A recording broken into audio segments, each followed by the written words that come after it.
বলে করি বলেই তো এই মজলিসে আসছি, তাই না? অন্য কোনো ধান্দা আছে? কিন্তু দোস্ত, আখিরাতের প্রস্তুতি যেমন নেওয়া দরকার, আমাদের যেভাবে নেওয়া দরকার, যেই পরিমাণে নেওয়া দরকার, যেই কোয়ালিটি নেওয়া দরকার, ঠিক তেমন হচ্ছে কিনা? না ঘাটতি আছে, ত্রুটি আছে, বিচ্যুতি আছে, কমতি আছে, আমি বুঝবো কেন? ঠিকঠাক মতো চলছে না, সমস্যা আছে, আমি বুঝবো কেন? তো আল্লাহ সুবহানাহু ওয়া তাআলা আমাদের উপর একটু দয়া করছেন। একটা কি দয়া? যে আমাদের সামনে হযরতে সাহাবায়ে কেরাম রিদওয়ানুল্লাহি আলাইহিম আজমাইনদেরকে নমুনা আর মডেল বানাইছেন। মডেল, নমুনা, যে তুমি তোমার ঈমানকে সাহাবীদের ঈমানের সাথে মিলায়া দেখো। যদি মিলে তো বুঝতে হবে তোমার ঈমান ঠিক আছে, আর যদি না মিলে তো বুঝতে হবে ঘাপলা আছে, ঠিক করে না। কথা কার? এই কথাটা কার? বলেন বলেন বলেন। আমার সাথে কথা বলা লাগবে, কিন্তু আমি যুব মানুষের সাথে কথা বলতে পারবো না। বলে ভাই কথা কও, এই কথা কার? আল্লাহ বলেন, فَإِنْ آمَنُوا بِمِثْلِ مَا آمَنْتُمْ بِهِ فَقَدِ اهْتَدَوْا وَإِنْ تَوَلَّوْا فَإِنَّمَا هُمْ فِي شِقَاقٍ।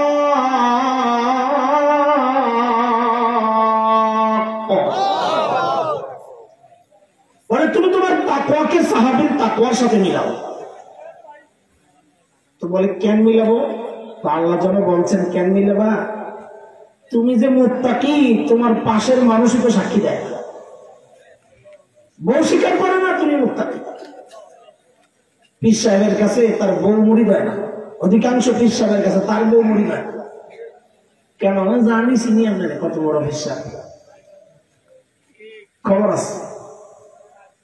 এক পীর সাহেবের বউ খালি পীর সাহেবের খোঁচায়, কপাল আমার একটা, আল্লাহ মিলাইছে এক পীর, তুমিও একটা পীর, তেলা পোকায়ও একটা পাঁচ, দাম নাই বউর কাছে। তো একদিন জামাই এসে বিশ্বাস, বউ তো আজকে একটু গরম, কি করেন আল্লাহ জানে, কি চাইছে দেয় নাই মনে হয়, কি ঘোড়ার টেনে পীর হইছ। আজকে দেখছি এক পীর সাহেব আমার বাড়ির সামনে দিয়ে উইরা উইরা যায়, তুমি কি ঘোড়ার টেনে পীর হয়েছিল? ওই আরো তো পীর সাহেব কয়, আরে পোড়া কপাল, আরে পোড়া কপাল, এতদিন মনে করছিলাম তোর দিলটা নষ্ট, এখন দিল চোখও নষ্ট। কেন? ভালো করে খেয়াল করছিস কি? ওই যে উইরা গেছে পীর, আমি আসিলাম, আমি আসিলাম। এখন বউ কি কয়, হ্যাঁ রে, এই জন্যই তো কই কিরে পাংখা একটা ভাঙ্গাকে। জামাই যে বুজুর্গ কামেল মানুষ, এটা স্বীকার করতে পারে। তো আল্লাহ যেন বলছে, তুমি যে মুত্তাকি, তোমার পাশের মানুষই তো স্বীকার করে না। আর আমার নবীর সাহাবীরা যে মুত্তাকি, আমি আল্লাহ ওদের কলবের পরীক্ষা নিয়ে দেখেছি, ওরা পরীক্ষায় পাস। কার কথা এটা? আল্লাহ বলেন, সূরা হুজুরাতে আসছে 3 নম্বর আয়াত, ইন্নাল্লাযীনা ইয়াগুদ্দুনা আসওয়াতাহুম ইনদা রাসূলিল্লাহ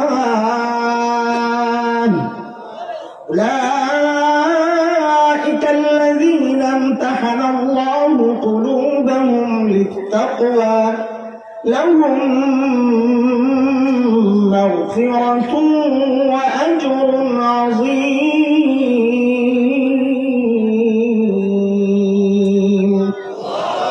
বলেন একটু আমার সাথে যুক্ত থাকেন আপনারা, বলেন আমাদের আমলকে কাদের সাথে মিলাইয়া দেখতে হবে? বলে আমরা মিলাবো, ঠিক আছে, একটু লেনদেনটা হিসাবটা ক্লিয়ার হোক। কি ক্লিয়ার চাস? বলে যদি মিলে তো আমাদেরকে কি দিবেন কয়ালাম, তাইলে চেষ্টা করি, পোষাইলে করুন নাইলে করুন না, নাকি আমার একটা ভাব আছে না? তো আল্লাহ জবাব দিচ্ছে, সূরা তাওবার 100 নম্বর আয়াত। আল্লাহ বলেন মিললে কি দিব? যদি সাহাবীদের সাথে তোমাদের আমল মিলে যায়, তো সাহাবীদেরকে যা দিছি তোমাদেরকেও তাই দিব। সাহাবীদেরকে কি দিছেন? তা আল্লাহ বলেন 2 জিনিস দিছে।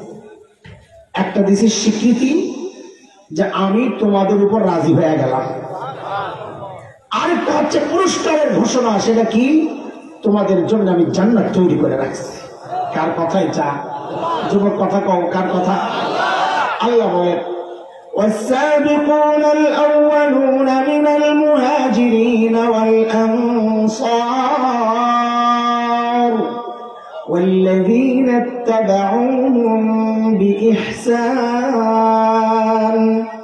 رضي الله عنهم ورضوا عنه وأعد لهم جنات تجري تحتها الأنهار خالدين فيها أبدا ذلك الفوز العظيم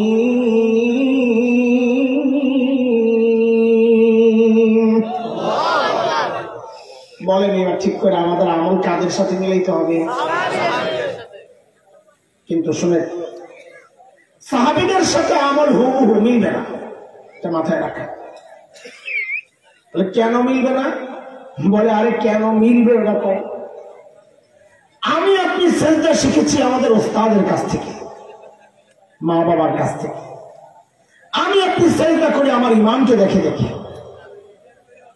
আর সাহাবী সেজদা শিখেছেন মুহাম্মদুর রাসূলুল্লাহ সাল্লাল্লাহু আলাইহি ওয়াসাল্লামের কাছ থেকে নবী সেজদা করেন দেখে দেখে সাহাবীও সেজদা করেন মিলবে কোত্থেকে তো বলে এতক্ষণ কি বুঝাইতে চাইলেন মিলানোর কথা বলতেছিলেন যে মিলবে না আমাদের কাজ হচ্ছে কাছাকাছি যাওয়ার চেষ্টা করা কি আমাদের বড়দের কাছে শোনা অনেকবার দুনিয়ার জিন্দেগিতে সাহাবীদের যত কাছাকাছি পৌঁছা যাবে হাসরেও আল্লাহ সাহাবীর তত কাছাকাছি ওঠাবে এখন হাসরে সাহাবীর কত কাছে আপনি থাকতে চান সিদ্ধান্ত আপনার যত কাছে থাকতে চাই দুনিয়াতে সাহাবীর তত কাছাকাছি পৌঁছার চেষ্টা করবে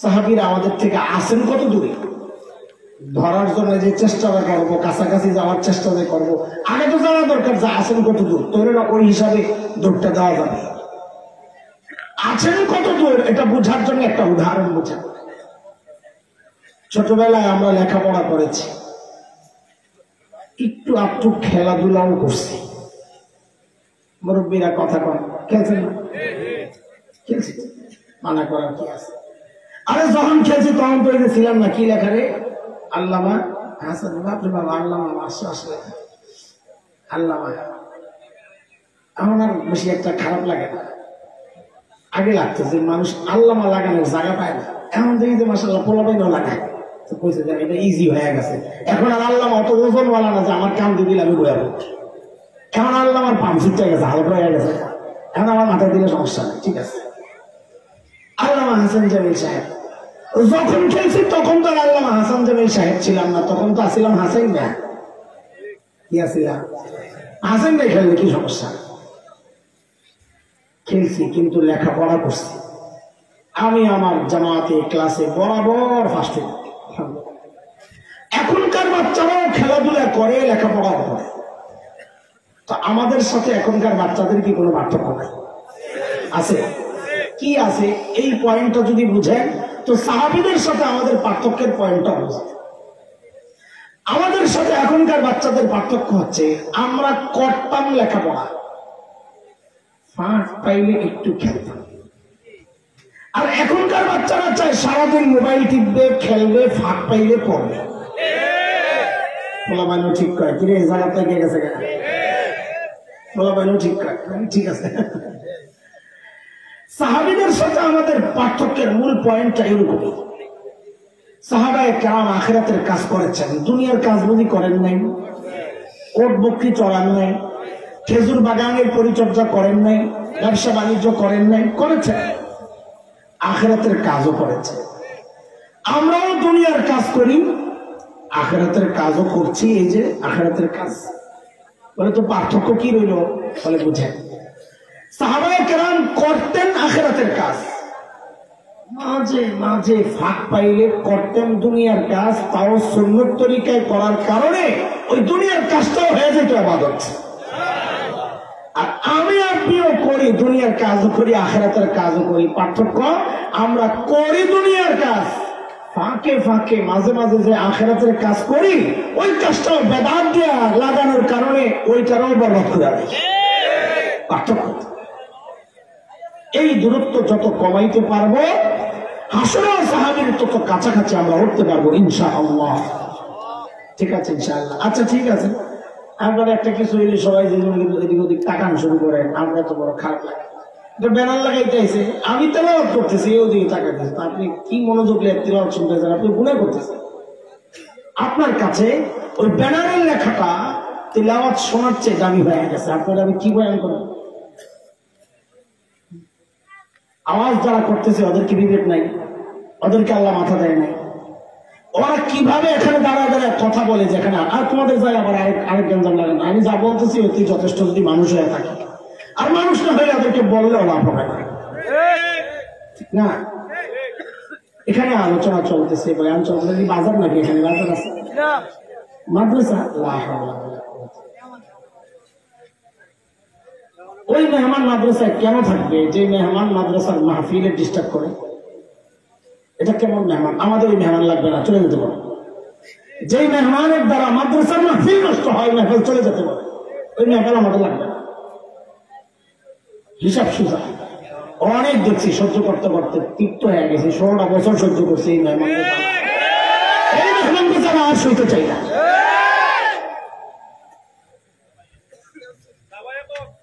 আল্লাহ শুনেন, আমাদের অত সময় নেই যে সব গুজগাছ করে কথা বলবো। একেবারে নির্দিষ্ট টাইম শেষ করে চলে যেতে হবে। বলতেছিলাম সাহাবীদের সাথে আমাদের আমল মিলবে না, যে বললাম কথাটা, এতে করে আবার হতাশ হয়ে যায় না। আল্লাহ তাআলা আমাদেরকে পাঠাইছেনই তো শেষ জমানায়, ঠিক না? তো আফসোস লাগে নাকি যে আরে ওই জমানায় কেন হইলাম না? এই আফসোস করবে না। ছোটবেলায় আমরা একটা গজল গাইতাম, জন্ম যদি হতো মোদের রাসূল পাকের কালে। আমি আর গাবো না, তোর ওই যে ওরা আছে না, ওরা থামলেন বানাবে। এই প্রথম হাসান জামিল সাহেব গজল গাইলেন, এবার হেডলাইন। এই জন্য দরেও গাই না, থাক ভাই, কারণ এই গজলের বিরুদ্ধে বলতে বলতে শেষ, বিরুদ্ধে পায় আবার নিজে গজল করে। আমাদের উস্তাদ আটকায় এই গজল বলা যাবে না। জন্ম যদি হতো আমাদের রসুল পাকের কালে। আরে রসুলের পাকের কালে জন্ম হইলে যে তুমি সাহাবী হইতে আর কি গ্যারান্টি? তুমি তা বুঝে হেলে হইতে পারতা। যেই যুগে আসা দরকার আল্লাহ আমাকে তোমাকে ওই যুগেই পাঠিয়েছে। হতাশ হওয়ার কিছু নাই। আশা, আমরা আশাবাদী হওয়ার জন্য একটা দারুণ উপলক্ষ আছে, খুশি হওয়ার মতো, একটু শোনার মতো মানসিকতা, ইচ্ছা, আগ্রহ আছে আপনাদের?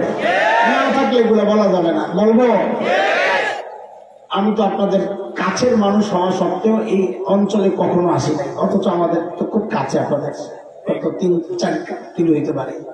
মালাখায়া কয় কিলো? 4 কিলো হবে, বেশি হবে না, আমার অনুমানটা এমনই। বাকি ছোটবেলায় বাইক বাজার আসছি অনেক, আমার সাথে বাজারে আসতাম, মনে আছে। তো আমাদের এই অঞ্চলের, এই আপনাদের এই অঞ্চলের চাষবাসের হিসাব আমি জানি না। এখানে কি সবজি টবজি চাষ হয়? টমেটো টমেটো এগুলো হয়? খেতে হয় না বাড়িতে? খেতেও হয়, তাহলে তো চাষ হয়।